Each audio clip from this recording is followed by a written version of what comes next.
Part of the reason why TikTok's been so different is because it really, obviously besides Vine back in the day, it really brought back short form video. So people have learned how to capture attention for 9, 15, maybe 60 seconds. But I think most TikTokers are gonna struggle with that transition to long form content versus someone like you who's an expert in YouTube. I think you would instantly be able to create that long form content that retains attention. But for most people, I recommend starting a little bit shorter, 15 seconds, 8 seconds, and then growing your way to 60 seconds as you learn how to engage an audience, retain attention, and ultimately think of enough cool things to say in order to keep people paying attention. Welcome to the Think Media podcast. My name is Heather Torres. I'm your host of this show. And on this podcast, we help you grow your influence on YouTube and then turn that influence into a high impact and a high profit online business. And man, is vertical video everywhere? I feel like my iPhone is only vertical video now. It's YouTube Shorts, it's TikTok, it's Instagram Reels. So we need to start understanding, you and I, how to be utilizing this for our business. Video is not going anywhere, and the virality of this vertical video revolution, oh, that sounded cool. Okay, the virality of this vertical video no, that's not what it is. The virality of the vertical video revolution is unstoppable. So today we're diving into TikTok, one of the fastest growing apps with vertical video right now. And Rachel Pedersen is going to be our guest on the show. And we're going deep into her strategy of how she's reaching people around the world. We're going into her workflow of how she's creating so much content and the best practices that you, entrepreneur, need to be doing right now to be making vertical video a staple in your marketing. So let's get into today's featured conversation.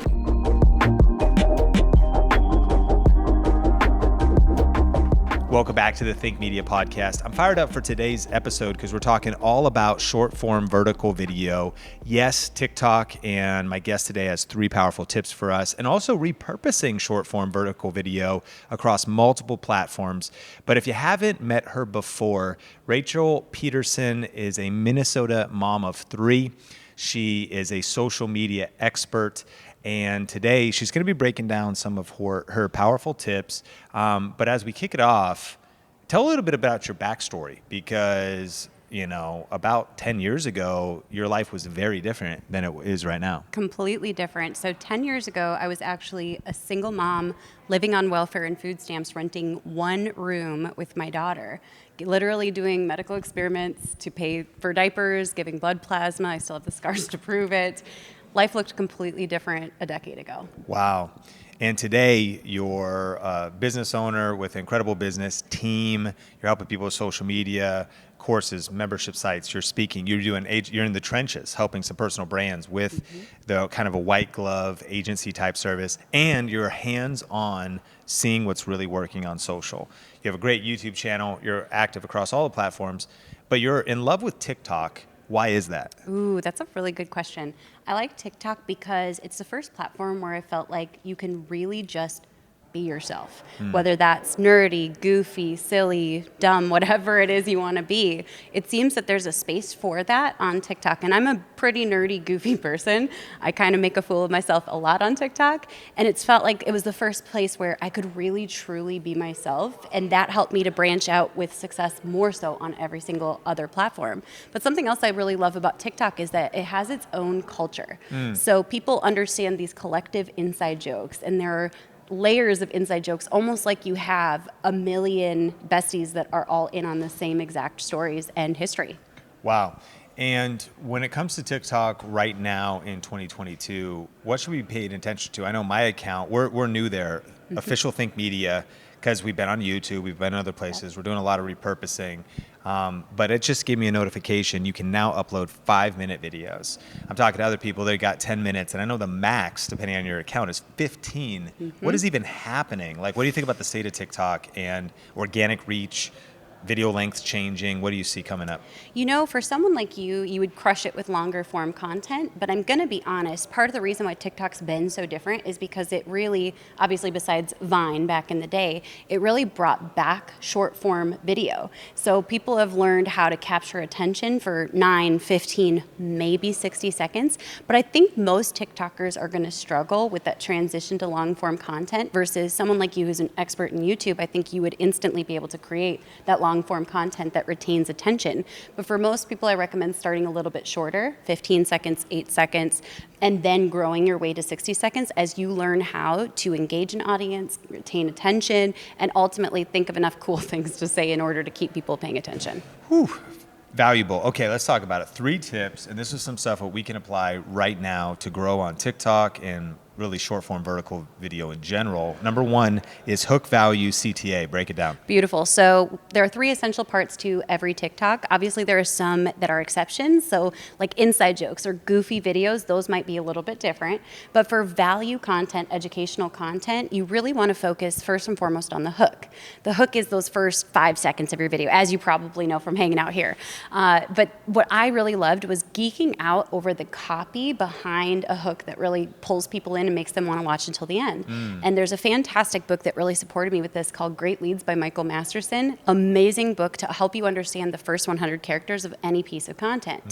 Every time that I really hyper-focus on the hook, my content performs better. And oftentimes people can actually take a video that didn't do well, put a new hook on the front of it, and totally revitalize that video with a whole new audience. And ultimately, that video could take off.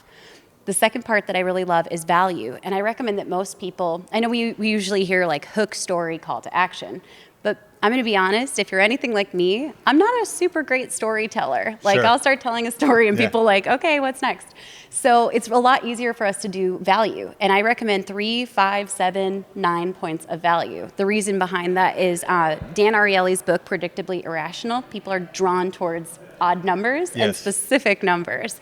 So add in those 3, 5, 7 points of value before you get to the call to action. Now, with calls to action, I feel like a lot of people kind of freak out and they're like, what do I say here? Like, subscribe to my channel and like this video and love me and please let's be friends forever. Like they kind of, it's nerve wracking coming up with a good CTA. So here's an easy one that anyone can use on TikTok. Follow for more. That's it. That's it. 3 words. 3 words. Anyone can do it. So you deliver the value, follow for more, and then that's a reminder at the end of the video so they don't just keep swiping and you have the potential to build your following. How have you seen your TikTok growth using this formula? I've been using this formula for 2 years now. Yeah. And what's wild is it took me about 8 years to grow to 175,000 Instagram followers, even including my days before being a marketer. Yeah. And it took me 3 years to grow to 1 million followers on TikTok. Jeez. So it's been exponential, but it's also helped to grow my YouTube, my Instagram, and my communities. Wow, man, incredible results and using the power of the hook, value, and CTA. Number 2, though, is that volume gives you data. Break that down. Oh, so a lot of times people will ask me, Rachel, how much should I post? And the answer is kind of like, how long is a piece of string? It depends. The truth is, you learn the most when you post more. And so I'm a huge fan of recognizing you can grow with 1 video a day. Sometimes you can grow with a couple videos a week, but you're not going to learn as much from just speculating or sitting back and scrolling on TikTok, which is very easy to do. So I recommend like these 3 formulas for people. And these are not actually like crazy complex formulas. It's just a simple recommendation. So 1 a day, Monday through Friday, take weekends off, and that's going to give you decent growth and decent feedback. If you do 2 to 5 a day, you're going to see a lot more growth, but also you're going to get some insights as to this is a topic that blew up, and other people will be able to audit your account and more easily tell you, hey, I noticed like all of these ones tended to do well. Why don't you do more like that? And when you do 10 a day, generally speaking, I notice everything explodes when I do 10 a day, but I also learn the most, and sometimes I'll do stuff that's completely unrelated to my niche. Wow. And so volume gives you data. It's a whole nother angle than just feeling like, oh, should I just post a lot? So you're posting a lot so you can get feedback. And then the next step is to learn and then adapt, right? So then do you try to trim out the losers, double down on the winners? Absolutely. Just the other day, I was looking at someone's account, and it was easy for me at a glance to see that every time they talked about a certain topic, which was allowances for kids, every time they talked about that, their videos took off. So because they followed a high frequency or a high volume pace of posting, patterns were easy for me to detect. And so I said, why don't you create some more videos about kids allowance? Sure enough, within 24 hours, 38,000 views. Pattern recognition. But you got to do volume to get there. I love that tip. Okay, number 3, Domino Content, which is repurposing between 1 to 5 platforms. I'm excited to kind of unpack this one. What is Domino Content first? And then let's break down the strategy of maybe the lifespan of one piece of your content that lives multiple places. So imagine there's like a whole line of dominoes, and one action step causes the whole line to fall down. I'm huge into that. Anytime that something can set off a chain of, events that supports growth or works in the background for me, the better. Especially because if you're watching this, you're probably busy. I'm busy. You've got a lot going on too. I need my content to be more leveraged for me than just one platform can give. So Domino Content is this idea of, is there a piece of content I can create that I can repurpose to other platforms without, and this is the key, without it feeling completely off for that platform.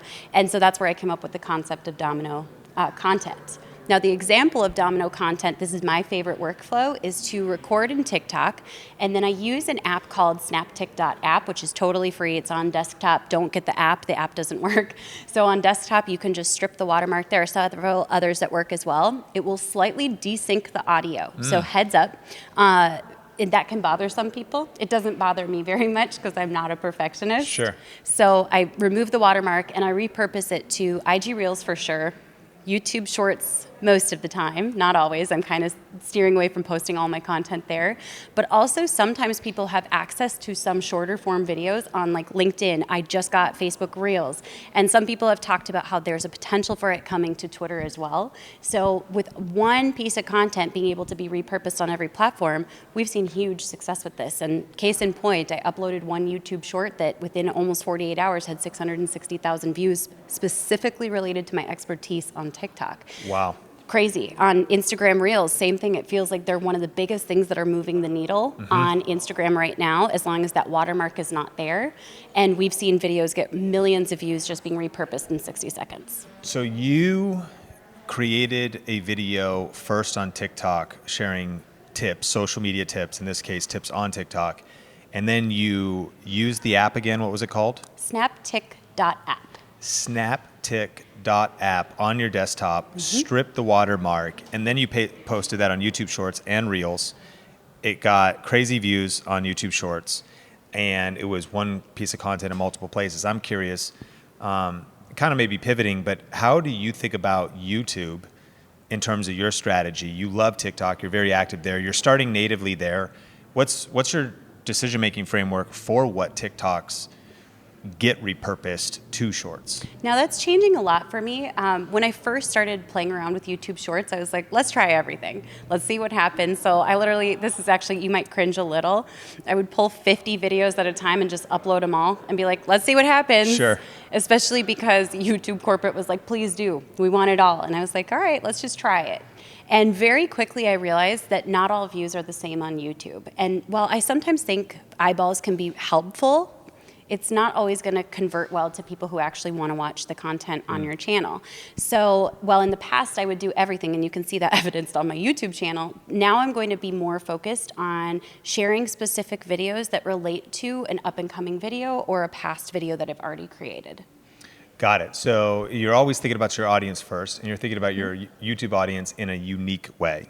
What's your YouTube posting schedule? I know the topic of this podcast is TikTok, but we got to slip some YouTube stuff in there. Your YouTube channel is someplace you're very active. So what's your cadence there in light of everything else? Up until the last few months, I was doing 3 to 5 per week, which is a high volume strategy, I think, according to most people. And of all the same thing, or 3 to 5 total? One was a short? 3 to 5 of the long form videos. Okay. I'm new to YouTube Shorts, so I just started testing it over the last few months.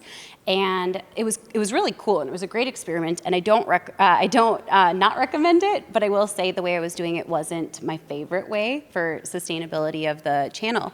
But now we are posting 1 to 2 like longer form videos, one being 10 to 20 minutes each week, and then one being a full-on 2-hour training with Q&A. And I've been liking that pace. It feels like I'm connecting more deeply with people.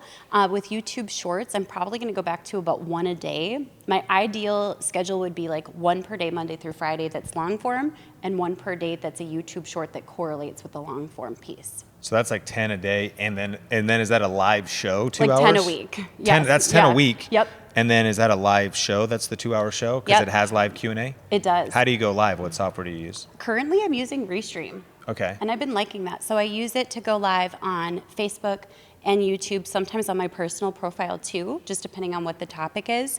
And that's been pretty good. And now I'm looking for something that can also stream to TikTok as long as I can have the slides or the presentation available for the TikTok audience. We have tested it with having my TikTok streaming as well. And we've had audiences of several hundred people tuning in from TikTok watching the training. So it's a lot And of extra Restream eyeballs. is allowing that to be native. At least for Facebook and YouTube.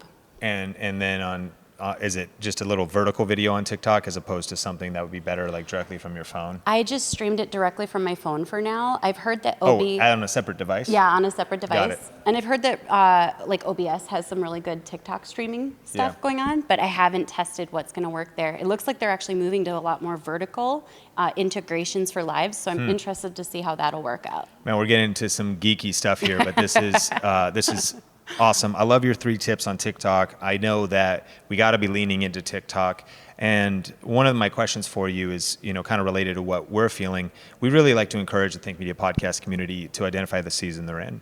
There's the, there's the side hustle season, and that could include kids, family, school. There's a solopreneur season where now you're making enough where you don't have a 9 to 5. And then there's really the scale season where things get interesting and now you have a team around you or someone helping you repurposing content. And if you try to imitate someone else's output in the wrong season, it can really mess you up. Oh, because absolutely. You're comparing yourself to somebody else and whatnot. And, we are, for ourselves personally, the season we're in, of course, with our team and scaling and wanting to put our content everywhere, we really want to lean into TikTok. I mean, we are, but I'm like, man, we got to double down on short form vertical video this year. And even next week, I'm going to do a shoot day where I do a lot of kind of talking head style, turning, just all kinds of, educational stuff, whatever. All that to say, I'm curious, what you would encourage those listening to make a framework moving forward when you think about, okay, Yes. should I be going live like you and doing 10 a week? And you know No. what I mean? And so to discern maybe some next steps. I love that pre-frame. One thing I want to share is that to create all of my content, I do 95% of my own content creation. It's a staple in my business for me to do it myself, at least in this season. I don't do my own video editing for YouTube in particular, but that's important to keep in mind. It takes me 3 to 4 hours per day to create all of my content for every single platform. So I just want to point that out so that you recognize, like, I don't have 3 to 4 hours. And I love that you brought that up. So one of the things that I recommend is looking at 3 major things. Number 1 is the platform that I'm focusing on leveraged, meaning I can create a piece of content, it's going to be seen by multiple people, either now or in the future. Number 2, is it long term, meaning a little bit different than like Instagram, not to shade Instagram at Sure. all, but like an Instagram post can disappear pretty quickly, and that can be kind of demoralizing when you see crickets and then there's no resurgence of that platform. Yes. Right, we've all experienced Yeah. it. And the third thing that I look at is this going to be a platform that's searchable? And that's really been raising in the ranks for me of importance. So I personally look at those three criteria. I look at YouTube and TikTok as 2 of the front runners across all platforms. There you go. And I mean, I love it. My heart pitter-pattered as YouTube for sure goes through those 3 criteria. And to your point, TikTok as well. Hence, that just double downs on how much here at Think Media we want to double down on TikTok. Official Think Media on TikTok. If you haven't connected with us over there, want to see what we're doing. But the better follow would be Rachel, because she's the one with 1 million followers on TikTok, and success leaves clues. And so shout it out. Where can we connect with you? Where can we follow you? What handles? And thank you for your tips today. Thank you. The easiest places to connect with me are at the Mrs. Pedersen on all social media platforms, or rachelpedersen.com, all E's and a D in my last name. Well, I hope that that gave you some inspiration to get started with vertical video. I know for me, it is part of my 2022 strategy that I want to be putting out short form content all over the place so we can reach more people with our message that video matters. And I hope that that is your next step as well. Have you opened a TikTok yet? Are you posting your reels yet? Are you making YouTube shorts? This is your time to get started. And if you want to first figure out how to dominate on YouTube, then definitely check out our latest YouTube class at thinkmasterclass.com. Sean or myself go live every other week sharing our strategies of how you can be dominating on YouTube right now. You can register today for that free class at thinkmasterclass.com.